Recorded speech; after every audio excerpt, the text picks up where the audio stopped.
The Indigo Jewel, Chapter 8, The Mad Seeker. Any man can make mistakes, but only an idiot persists in his error. Cicero. The indigo jewel was never meant for men. This truth had been whispered from mother to daughter for generations, a silent current beneath the surface of history. But one man, in his arrogance, dared to claim it, and for that, he paid the price. His name was Darius Gallant, an ambitious noble with a keen mind and a thirst for power. He had spent years collecting relics of forgotten ages, believing that within them lay the secrets to eternal rule. When he heard of the Indigo Jewel, a trinket of legend, rumored to grant wisdom and power, he became obsessed. What was once the guarded treasure of women had, for a moment, fallen into obscurity, waiting for its rightful heir. But Darius found it first. From the moment he held the jewel, it resisted him. At first, he felt nothing but a cold shiver down his spine, a fleeting sense of unease. Then the whispers began. Faint voices at the edge of his mind, speaking in tongues he could not understand. He dismissed them as effects of fatigue. But the voices grew louder, insistent, pressing against the edges of his sanity. He saw women, shadowed figures standing behind thrones, whispering into the ears of kings, shaping the course of empires. He saw battles won before swords were drawn, treaties forged before men even considered peace. And he saw himself, a fool among titans, nothing more than a pawn in a grand game. The voices would not let him rest. He was unable to sleep, fearing what he would see when he closed his eyes. He locked himself away, poring over his books, searching for an answer. But knowledge had turned against him, twisting into something indecipherable, leaving only paranoia in its wake. His closest advisors spoke in hushed tones. His decisions grew erratic. One day, he commanded a great campaign to expand his influence. The next, he ordered his own men imprisoned, convinced they conspired against him. He scribbled nonsense in the margins of ancient tomes, words only he could read. And then, one night, he screamed. A primal, guttural sound of terror.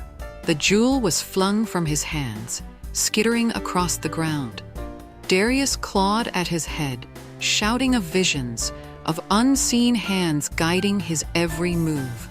He raved of women who ruled from the shadows, whose power outstripped any man's ambition. Then he fell silent, eyes vacant, his mind shattered. The court declared him unfit to lead. His lands were divided, his name reduced to a cautionary tale of madness. And in the end, he was forgotten. But the jewel was not. In the quiet hours of that fateful night, a young woman retrieved it. Edwina, a teacher and healer, had spent years studying the forgotten histories of her people. She had always known that the jewel was real, not just a myth whispered among women. When she saw Darius crumble beneath its weight, she understood what she had always suspected. The jewel could never belong to a man. It was not simply an artifact of power, but of fate, meant only for those who could hear its truths without succumbing to madness. As her fingers closed around the jewel, warmth spread through her palm. The whispers that had driven Darius to insanity spoke to her now, but with clarity and purpose. The voices of her grandmothers welcomed her, weaving their knowledge into her very essence. She saw visions of the past, women like herself who had safeguarded the jewel, preventing it from falling into the wrong hands. She saw the true architects of history, silent guardians who had shaped empires through careful words and unseen influence. And she saw the future, uncertain, but filled with potential, if only the jewel remained protected. Edwina fell to her knees, overwhelmed with emotion. She knew now that her life had been leading to this moment. She would continue the legacy, not as a ruler, but as a guide. The men of the empire would believe they led, but it was women, bound by the jewel's wisdom, who would steer the course of history. Years passed, and the story of the Indigo Jewel faded into legend. To children, it became a fairy tale and nursery rhyme, a symbol of magic and adventure. To scholars and rulers, it was nothing more than a myth, or relic of an era long ago.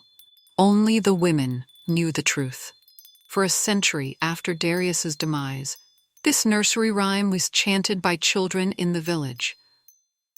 1, 2, 3, 4, 5. I've seen a jewel that is alive. 6, 7, 8, 9, 10. It's held by women, but not by men. 5, 4, 3, 2, 1. Its work is hidden and never done. 10, 9, 8, 7, 6. A whisper guides, my mind plays tricks. 2, 4, 6, 8, 10. A tale retold and told again.